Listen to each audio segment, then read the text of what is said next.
നമ്മൾ ഈ സ്വർഗീയ ഭവനത്തിൽ, ഈശോയുടെ ഭവനത്തിൽ ഒരു വേലക്കാരെ പോലെയല്ല, ദാസന്മാരെ പോലെയല്ല, പക്ഷേ മക്കളെ പോലെയാണ്. നമുക്കറിയാം, ധൂർത്തപുത്രൻ പിതാവിൻ്റെ ഭവനത്തിലേക്ക് തിരിച്ചു വന്നിട്ട് പറയുകയാണ്, എന്നെ ഈ ഭവനത്തിൽ ഒരു വേലക്കാരനായിട്ട് എടുത്താൽ മതി. പക്ഷേ പിതാവ് അവനെ ആ ഭവനത്തിലേക്ക് വേലക്കാരനായിട്ടല്ല, മകനായിട്ടാണ് സ്വീകരിക്കുന്നത്. പ്രിയപ്പെട്ടവരെ, നമുക്ക് ഈശോയുടെ ഭവനത്തിൽ അല്ലെങ്കിൽ ദൈവരാജ്യ ശുശ്രൂഷയിൽ നമുക്കുള്ള സ്ഥാനമെന്ന് പറയുന്നത് ഒരു ദാസൻ്റെ സ്ഥാനമല്ല, ഒരു മകൻ്റെ സ്ഥാനമാണ്.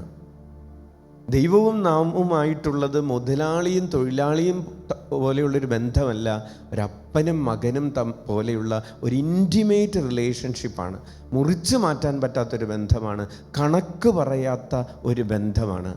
അപ്പോൾ ഈശോ നമ്മെ ക്ഷണിക്കുന്നത് അപ്രകാരം ഒരു ബന്ധത്തിലേക്കാണ്. ജീവൻ്റെ പൂർണ്ണത നൽകാൻ വേണ്ടിയാണ് ഈശോ വചനം പ്രഘോഷിച്ചത്.